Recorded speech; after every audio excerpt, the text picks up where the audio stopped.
বিনা উইকেটে 200 run chase. একদম ঠিকই শুনছেন, সাই সুদর্শনের অনবদ্য সেঞ্চুরি তাকে যোগ্য সঙ্গত ক্যাপ্টেন শুভমান গিলের। দিল্লিকে 10 উইকেটে হারিয়ে দিয়ে প্লে অফ নিশ্চিত গুজরাট টাইটেন্সের। অন্যদিকে সোয়াই মান সিং স্টেডিয়ামে রাজস্থান রয়্যালসকে 10 রানে হারিয়ে দিয়ে প্লে অফ নিশ্চিত করল শ্রেয়স আয়ারের পাঞ্জাব কিংস। দুটো টান ডাবল হেডারে নিশ্চিত হয়ে গেল 3 দলের প্লে অফের ভাগ্য। হ্যালো অ্যান্ড ওয়েলকাম গরিবের ক্রিকেট জ্ঞান ইউটিউব পেজে আরও একবার সকলকে স্বাগত জানাই। ব্যর্থ হয়ে গেল KL রাহুলের অনবদ্য সেঞ্চুরি।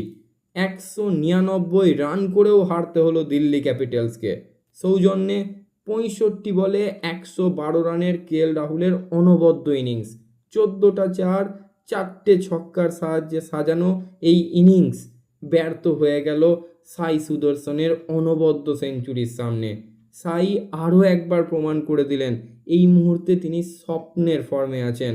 12টি চার এবং 4টি ছয়ের সাহায্যে তার 61 বলে 108 রানে ইনিংসে জয় ছিনিয়ে নিল গুজরাট টাইটেন্স। তাকে যোগ্য সঙ্গত দিল ক্যাপ্টেন শুভমান গিল। তার ব্যাট থেকে এলো 53 বলে 93 রান, 3টি চার এবং 7টি ছক্কা। এই মুহূর্তে এই জয়ের পর গুজরাট টাইটেন্স পয়েন্টস টেবিলে নাম্বার 1 পজিশনে আছে এবং তারা তো কোয়ালিফাই করেও গেছে। তারা এই জয়ের সাহায্যে তাদের নেট রান রেটও অনেকটা উন্নতি করে দিয়েছে এবং এই মুহূর্তে 12 ম্যাচে 18 পয়েন্ট নিয়ে তারাই সবার থেকে ওপরে। অন্যদিকে সানডে ডাবল হেডারের ফার্স্ট ম্যাচে সোয়াই মান সিং স্টেডিয়ামে নেহাল ভাদেরার অনবদ্য ইনিংসে 219 রানের বিরাট লক্ষ্যমাত্রা খাড়া করে পাঞ্জাব কিংস।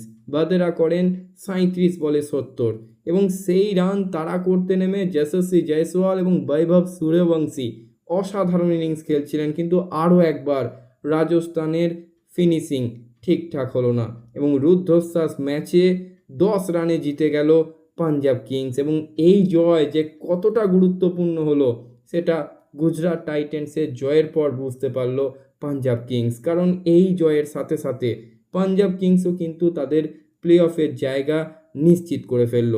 শুধু গুজরাট টাইটেন্স বা পাঞ্জাব কিংসই নয়, গুজরাট টাইটেন্সের জয়ের পর রয়্যাল চ্যালেঞ্জার্স বেঙ্গালুরু কিন্তু IPL 2025-এর প্লে অফের যোগ্যতা অর্জন করে ফেলল। তাই এখনও প্রায় 14টা ম্যাচ বাকি থাকা অবস্থাতেই 3 দল কিন্তু প্লে অফ নিশ্চিত করে ফেলেছে।